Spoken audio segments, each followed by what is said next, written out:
1. Saya dari jurusan PGSD dari kelas 4C.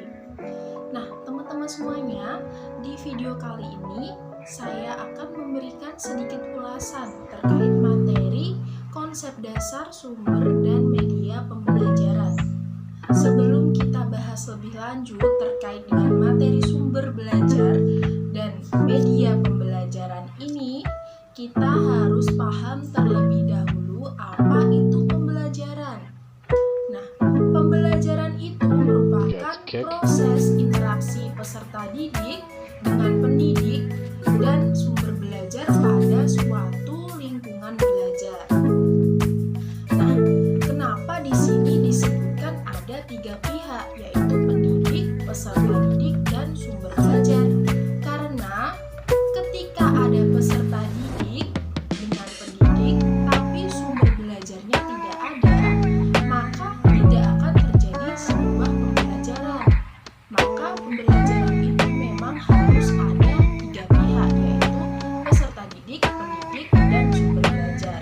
Setelah kita paham terkait penjelasan pembelajaran itu tadi, selanjutnya saya akan memberikan penjelasan tentang sumber belajar.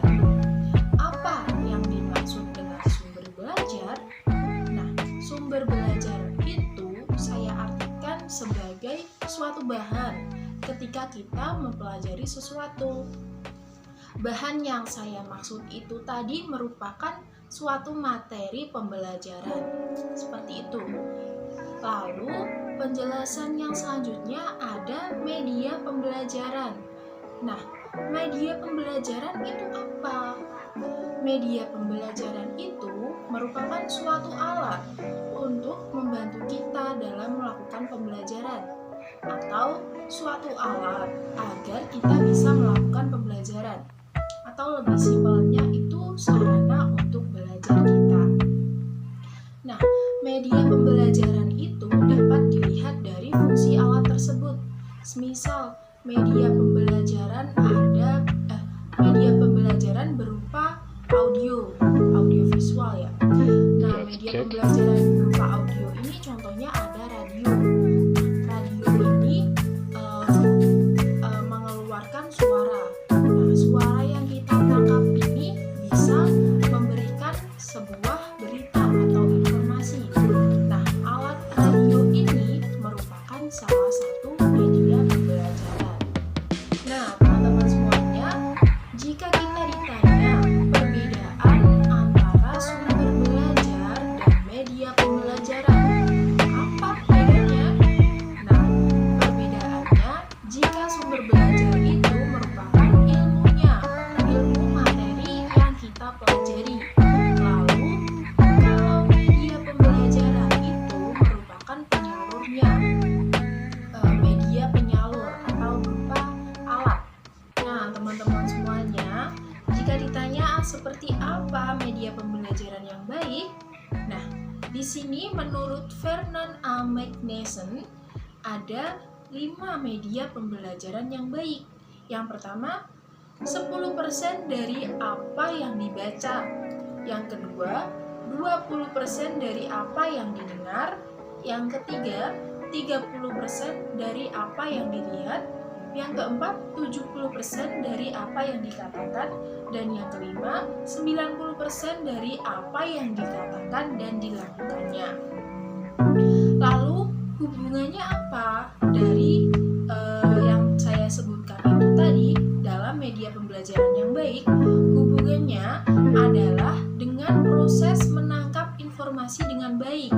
Jadi, setiap anak itu menangkap informasi dari media pembelajaran itu berbeda-beda. Jadi, di sini media pembelajaran yang baik itu berasal dari apa yang dikatakannya dan apa yang dilakukannya, sehingga mudah diingat untuk anak-anak. Penjelasan selanjutnya, mengapa harus ada media pembelajaran? Yang pertama, menghindari verbalisme. Apa sih yang dimaksud dengan verbalisme? Verbalisme merupakan peserta didik bisa menyebutkan kata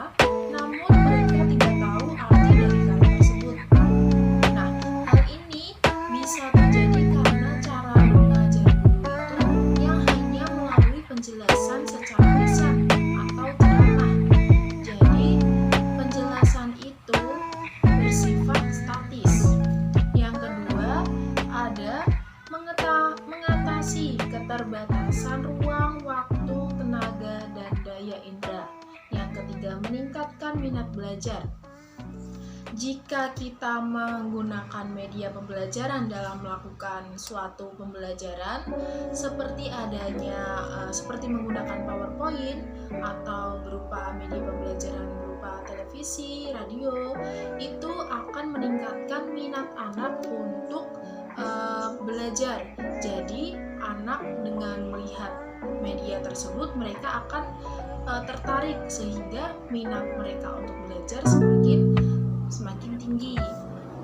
Yang ketiga, ada peserta didik dapat belajar mandiri sesuai bakat dan kemampuan. Hal ini berupa visual, auditori, dan kinestetik. Dan yang terakhir, guru itu fasilitator, bukan satu-satunya sumber belajar. Nah, hal ini dikatakan guru akan menjadi sumber belajar yang biasa disebut dengan teacher-centered learning. Jika guru mengajar dengan cara ceramah, secara lisan, itu akan membuat siswa semakin bosan dan daya pikir siswa itu juga bersifat tetap cuma itu aja. Beda dengan kita belajar menggunakan suatu media pembelajaran tertentu. Hal itu memungkinkan siswa untuk meningkatkan daya pikirnya, sehingga minat siswa untuk belajar juga semakin bertambah. Seperti itu. Selanjutnya di sini ada beberapa contoh konsep sumber belajar dan media pembelajaran. Yang pertama, contoh sumber belajar dibedakan dari beberapa bentuk. Yang pertama berupa pesan. Pesan ini seperti informasi, bahan ajar, cerita rakyat, dongeng, dan lain-lain. Yang kedua ada berupa orangnya, yakni seperti guru, instruktur, siswa, ahli, dan narasumber. Yang ketiga ada bahan. Bahan ini seperti buku, film, gambar. Lalu ada alat atau perlengkapan seperti komputer, radio, dan lain-lain. Yang kedua ada contoh media pembelajaran. Contoh media pembelajaran ini juga dibedakan beberapa bentuk. Yang pertama berupa media pembelajaran berupa audio.